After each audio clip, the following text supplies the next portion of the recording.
تا آخری نواری ما صبر کنین، تماشا بکنین نواره و صحبت های ما را با صحبت های جناب حاجی میرزا مقایسه بکنین و وزن سنجی بکنین، حقیقت از بین این صحبت ها جویا بشین.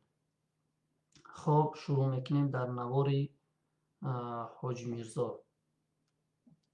راه افتادگی در کار نیست، ناراحت کننده بسیار بگیم گفته همی توجکوی موزیک کمشیدیم، ولی انشاءالله برادران عزیز و گرامی، در هر یک لحظه هایی که به سر ما میآید انسان باید راه افتاده نشود. هیچ وقت راه افتادگی در کار نیست.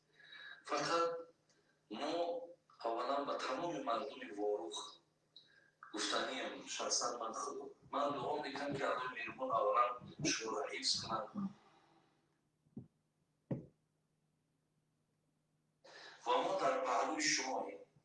امروز همه ما واروخی گرد در سر دیگر اینجا سر منطقه ها دیگر نمیدونم، یعنی همه ملت با شما است، همه وطن با شما است، زیرا شما هم یک پارچه از زمین تاجیکستان مایید. و همین خاطر برادران عزیز و گرامی اولا دعا میکنم که اونهایی که گذشتن در همین حالت گذشتن، خدای مهربان اینها را رحمت و مغفرت کنه که بسیار درجه بلند بردن. این طرف ماه رمضان که درگاه همه عذاب الله بسته. دویم حمایه مرز و بوم که پیامبر گرامی گفته است 3 نفر گفته است به حساب جنت می رود. یک نفر شما کسی هست که مرز و بومی دیار خود حفظ میکنند. این برادرای گذشته را الله رحمت و مغفرت کنه و زخمی های ما را الله مهربان شفای کامل کرد. و برادران عزیز و خیلی گرامی، من امروز قدرت و قوت من این است که همیشه در حق شما در هر یک نشستم، در هر یک عبادتم دعاگو هستم که همه مشکلات را با فضل کرمش دور گردونم. فقط باز گفتنیم که امروز الحمدلله رب العالمین ما در یک زمان زندگی داریم، ما در یک دولت زندگی داریم که انشاءالله رسیدگی در همه مشکلات شما را میکنن. به این خاطر ما باید که هیچ وقت دیتری رو افتاده نشیم، شکست دیل نشیم و هیچ وقت. خب دو نقطه ای را که همینجا ذکر کرد حاجی میرزا، در همین دو نقطه اول صحبت بکنیم، باز دوام میتیم نوارا باز صحبت میکنیم در نقطه های دیگرش. یکی از اونها گفت که ما در بری شما هستیم و دعاگو هستیم و قبل از همه شخصا من خوشحال هستم که علاقه حاجی میرزا توجه کرده است به پرابلمی که سال هاست که در بین مردم واروخ است، یعنی علاقه مشاهده کرده است، فهمیده است که همین خیلی پرابلم بین مردم واروخ و قرغیزستان، مردم قرغیزستان هست. دویم مسئله گفت که ما در یک عصر زمانی هستیم که دولت داریم. تاجیکستان یک تاجیکستانی هست که مردم تاجیک، مردم این دولت صاحب دولت هستند و این دولت رسیدگی میکنه به هر یک مشکلی های شما. رو افتاده نباشین. خب که میاییم سر آن موضوعی که دولت آیا رسیدگی میکنه به هر یک مشکلی های ما و شما یا اینکه نه. اگر ما 2 ماه قبل اگر تاریخش ورق بزنیم، 2 ماه گذشته، 2 ماه 3 ماهی که قبل بود، همین دولتی که این همی حاجی میرزای به همون ریشی سفیدش شرم نداشته میبروید تعریفش میکنن، و همون حرمت و احترام و عزتی که خداوند داده استش میبروید این دولت احترام میکنه. همین دولت در حالت سختترینی نه تنها مردم واروخ بلکه تمام مردم جامعه تاجیکستان، یعنی در حالتی که مردم گرفتاری بیماری کووید 19 کرونا ویروس بدن، در ایرپورت های دیگر دولت ها پرتافته بود این مردم و فرار کرده بود. به داد مردم نه خودش میرسید نه سفارت هاش میرسیدند. امروز یک خیلی چوده شده و گفتی حاجی میرزا در تمامی پرابلم های مردم رسیدگی میکرده است. انمی دولتی امام علی رحمانوف. خب ما برای حاجی میرزا و برای تمام مردم تاجیکستان در همین نقطه ها یک خطاب دارم. خداوند جل جلاله در قرآن بالای ما و شما یک خطاب میکنه، میگه هر زمانی که حکم میکنین با عدل حکم بکنین. یعنی هر زمانی که یک گپی را میگین یا اینکه یک حکمی را که میکنین باید در سخنرانی شما، در حکم کردن شما عدالت باشد. خب آیا در همین صحبت های همین حاجی میرزا عدالت هست؟ در همین نقطه علاقه ما ذکر کردیم دولت به تمامی پرابلم های شما رسیدگی میکند. میگه آیا همین دولت در زمانی که تاجیک در روسیه کار میکنه کیدک میشوه، پولش نمیتین، میکشنش، زندانش میکنن، همین دولت تاجیکستان دولتی که ساخته است امام علی رحمانوف. البته دولت تاجیکستان اون نساخته است، سال 1924 شروع شدگی است دولتداری مردم تاجیک. خشت ها و یا اینکه فوندامنتیو انا او زمان ریختگی بود. اون نفرایی که در او وقت محنت کردن انا او میتونن دعوا بکنن که دولت ساختیم.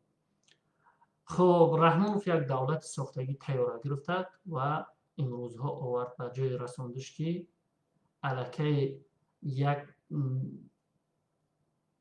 ملتی که عباره از 3 یا 4 میلیون است جرأت پیدا میکنه که بالای ملت ما تیر بکشه یا اینکه ظلم بکنه.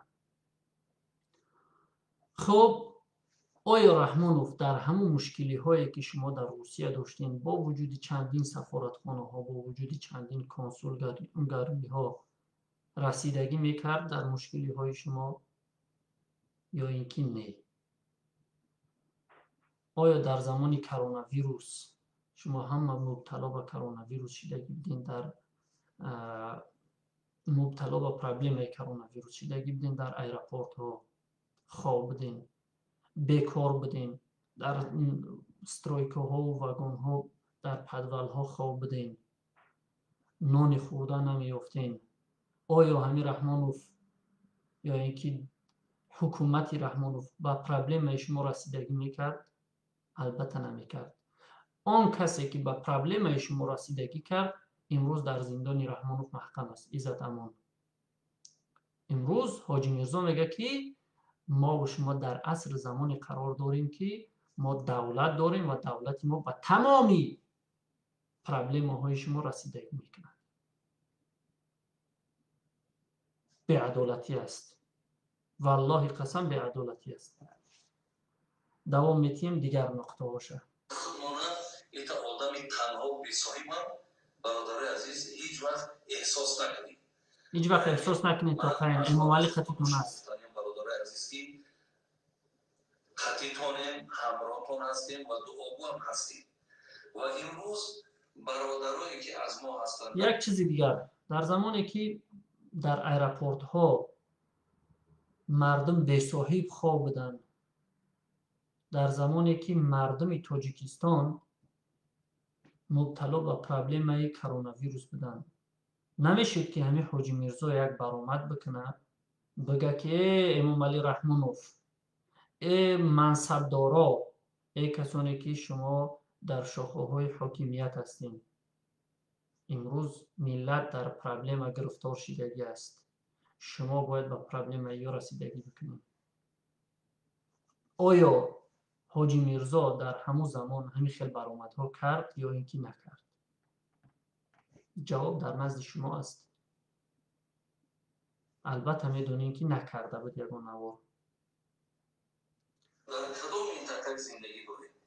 امروز برادرای عزیز و گرامی ساعتی آمده است که همون مرز و بوم حفظش که این بگیم یک چی گوییم یک زمین های تاریخی که برای ما و شما باقی ماندگی هست، انشاءالله هر وجه میگوره ما حمایه میکنیم. و اگر چرا نمیرفتید حمایه بکنیم؟ مردم جنگخواه نیستیم، ما مردم مثال بگیم که جنگخواه نیستیم، لیکن جان گفتید تاجیکای ما جای جنگ جای ننگ، امروز جای ننگ که آمده است، علوی میرون او ساعت شب نیبود.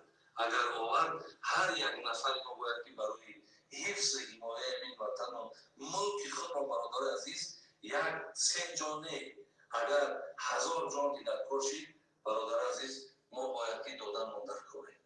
برای خب درست است.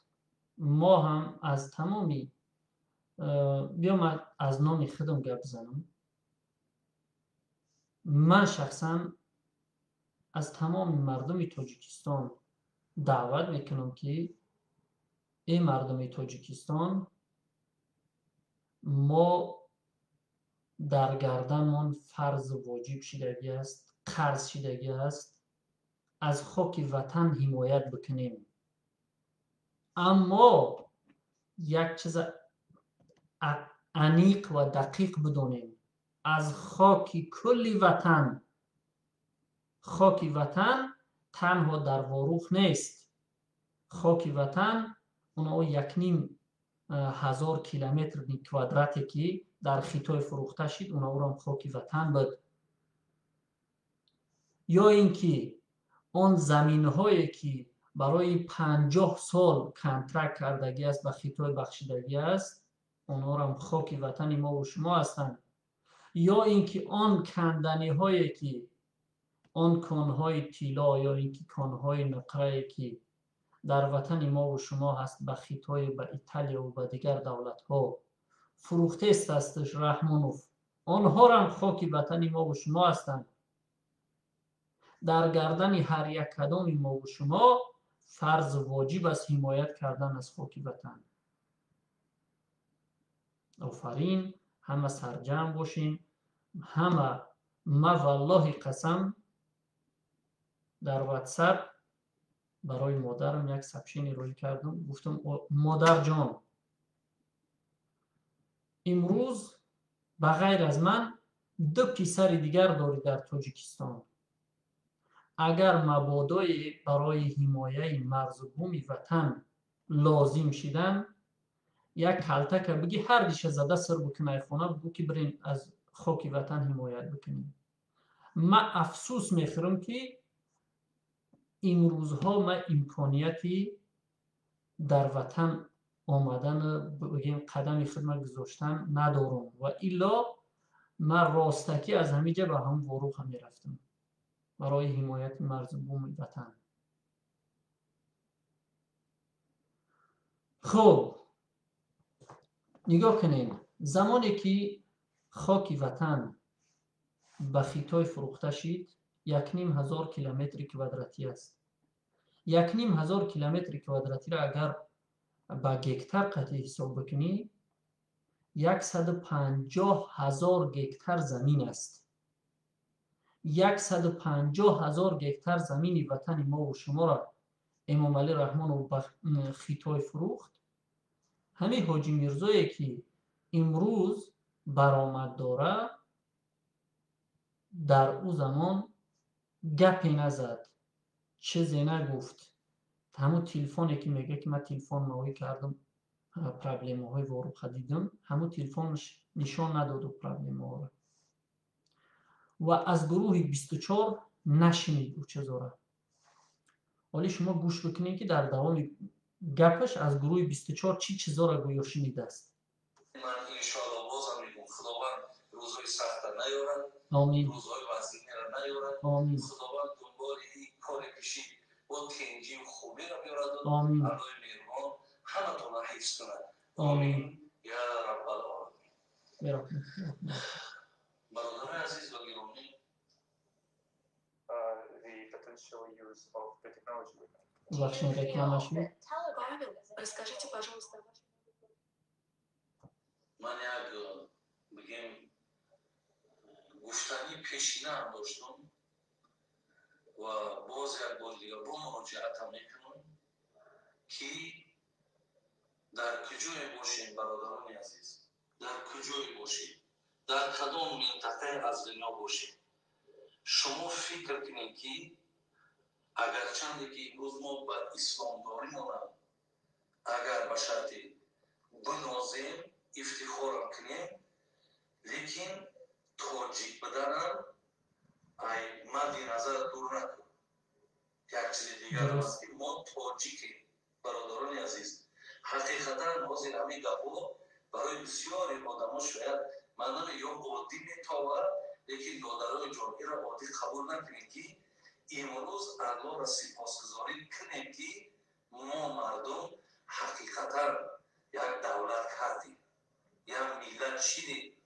امروز شکل الله مهربان از او کسایی که این دولت ساختن روحشون شاد بود، او کسا زحمت کشیدن، او کسا ساختن برای ما و شما یک دولت تیار کردن دادن. اما بدانید که به خدا قسم تاجیکستان همچون یک دولت نه حاجی میرزا ساخت، نه امام علی رحمانو ساخت، نه گروه 24 ساخت، نه حزب نهضت اسلامی تاجیکستان ساخت و نه دیگرش. او کسایی که تاجیکستان همچون دولت ساختن بر وقت در تگ نهمن خاک خواهند. روحشون شاد بود. دیگر ملکا بیاین و ملک ما و شما را وصف کنن، تعریف کنن، ما خود ما ایستاده و تنقید کنیم، این برادر عزیز به یگان قاعده و قانون نه دنیاش نه دینش موافق نمیاید. برای من دیروز یک برنامه را نگاه کردم، خوب اهمیت بدیم. همین برنامه رو نگاه کردم، در یک شاید گروه 24 بود و یا شاید روز دیگر همین اینترنت چندین گروه های پیدا شده که دیگر سرفراش هم نمیره، هر کدامش که میشینن فقط و فقط سنگزنی های بد کردن های مثال بد نشان دادن های. یک کس سوال میکرد که برادر عزیز انا نمیشود که ما گویا که نگاه کنین، گویا که گروه 24 یا که دیگر خلاصه اشارش مخصوص به مخالفای رژیم دیکتاتوری رحمانوف است و نامبر هم میکنه گروه 24 است یا که گروه های بسیار پیدا شده است. خب گویا که ما فقط و فقط بد کردن تاجیکستان در سر کار داریم. گویا که ما فقط کاری میکنیم که تاجیکستان رو بد بکنیم. ای مردم، ما باید در این عصر 21 این قدر هوشیار باشیم که تاجیکستان از امام علی رحمانو جدا کردن شد نه تنها خودمان بدانیم، بلکه فرزندای 2 ساله و 3 ساله مون یاد بتیم که بدانن که تاجیکستان چیه، امام علی رحمانو چیه، تاجیکستان چیه، حزب خلق دموکراتی چیه. ما هیچ وقت نمیگذاریم که یک نفر تاجیکستانی ما را بد بکنه. با والله قسم من شخصا اگر نفری را قطعی روبرو بخورم که یک گپی ناسزا نسبت به تاجیکستان بگه کو دنداناش همش کنم. من نمیگم که من گرینی زورم، من میگم که ناموسی ما همون قدر الحمدلله هسته که شاید زورم نرسه اما جان خود در خطر میگذارم، دندانای هم خیلی آدمی را میشکنم، زبانی هم خیلی آدمی را میبرم که توجیکستانی عزیزی ما را بد میگه و پست میگه. تهمت ببینه که یک تهمت آشکار نسبت به مخالفا. من هیچ وقت از مخالفا یگان تحقیر نسبت به توجیکستان نشنیدم.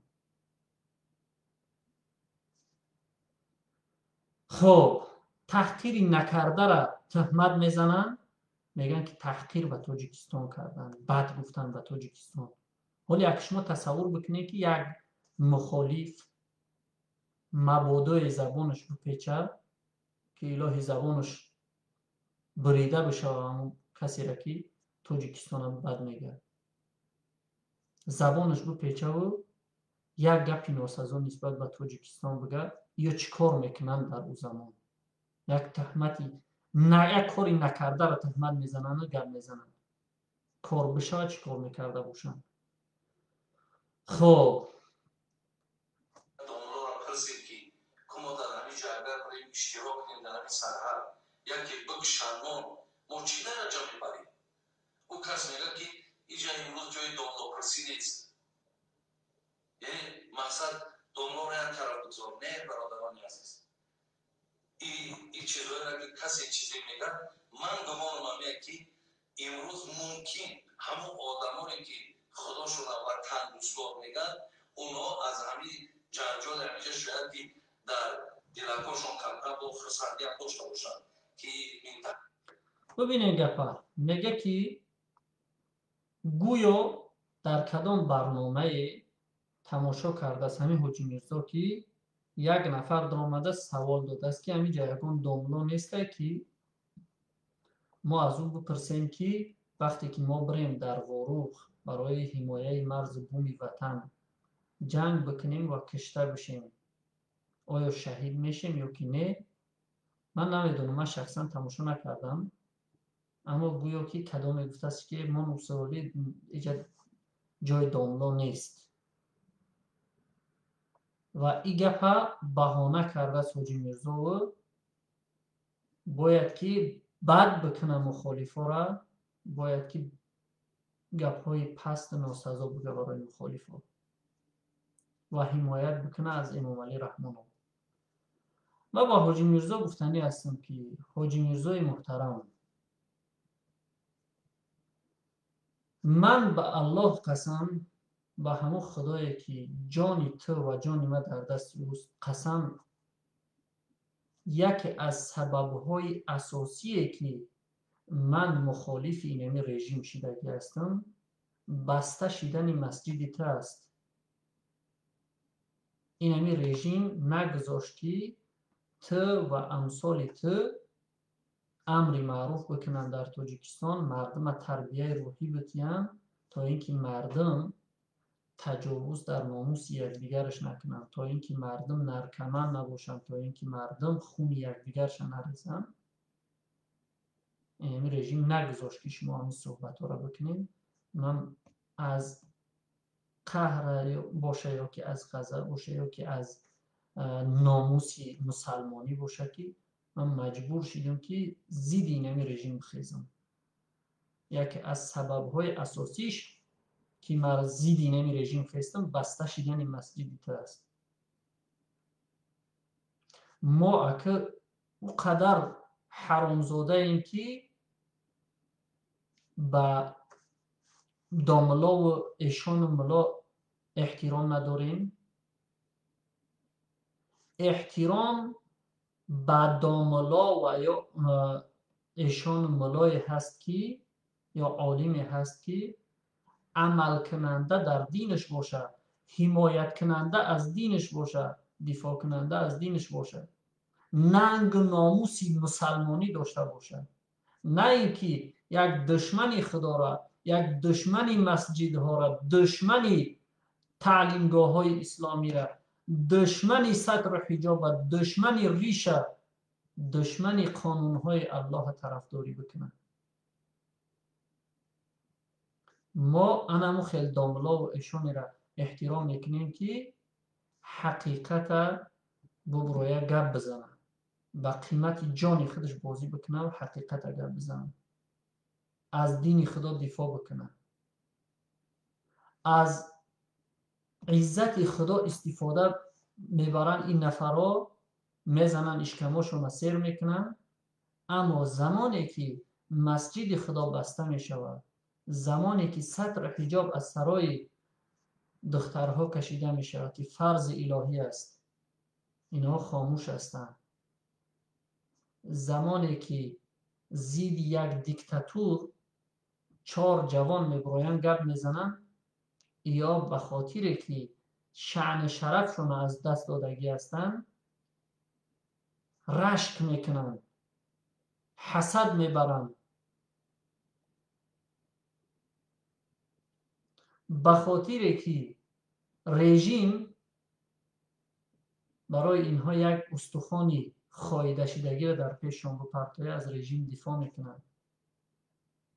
چگونه ما احترام به این خیل داملاها داشته باشیم دیگر، و داملاهای دین فروش، و داملاهای عزتی که الله به آنها داده است عزت فروش، ما چگونه احترام بکنیم؟